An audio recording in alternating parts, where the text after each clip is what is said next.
एक गांव में एक भिखारी रहता था। वो रोज घर घर जाकर भीख मांगता और किसी तरह अपना पेट भरता।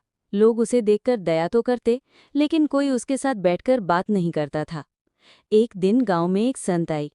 उन्होंने उस भिखारी को देखा और कहा, बेटा, तुम्हारी किस्मत बदल सकती है, लेकिन पहले तुम्हें मेरी पहेली का उत्तर देना होगा।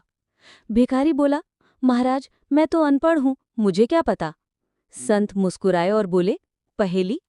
ऐसी कौन सी चीज है जो जितनी बांटो उतनी ही बढ़ती जाती है?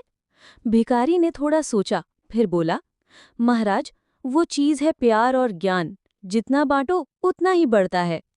संत बहुत प्रसन्न हुए और बोले, तुमने सही उत्तर दिया है, अब से तुम्हारे दिन बदलेंगे। संत ने उसे आशीर्वाद दिया। अगले ही दिन गांव के एक अमीर व्यापारी ने उस भिखारी को अपने काम पर रख लिया।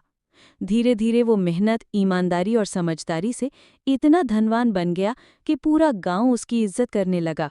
भिखारी अब अमीर बन चुका था, लेकिन उसने अपनी आदत नहीं बदली। वो अब भी सबके साथ बैठकर बातें करता, गरीबों की मदद करता और बच्चों को सिखाता।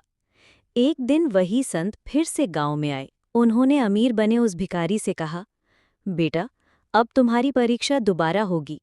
अगर तुम मेरी अगली पहेली का उत्तर दे दोगे तो तुम्हारा धन और सम्मान कभी खत्म नहीं होगा। अमीर पूर्व भिखारी बोला, महाराज, कृपा करके पूछिए। संत बोले, दूसरी पहेली, ऐसी कौन सी चीज है जिसे जितना छुपाओ उतनी ही ज्यादा दिखती है? अमीर ने थोड़ी देर सोचा और मुस्कुराकर बोला, महाराज, वो है सच्चाई, यानी सत्य।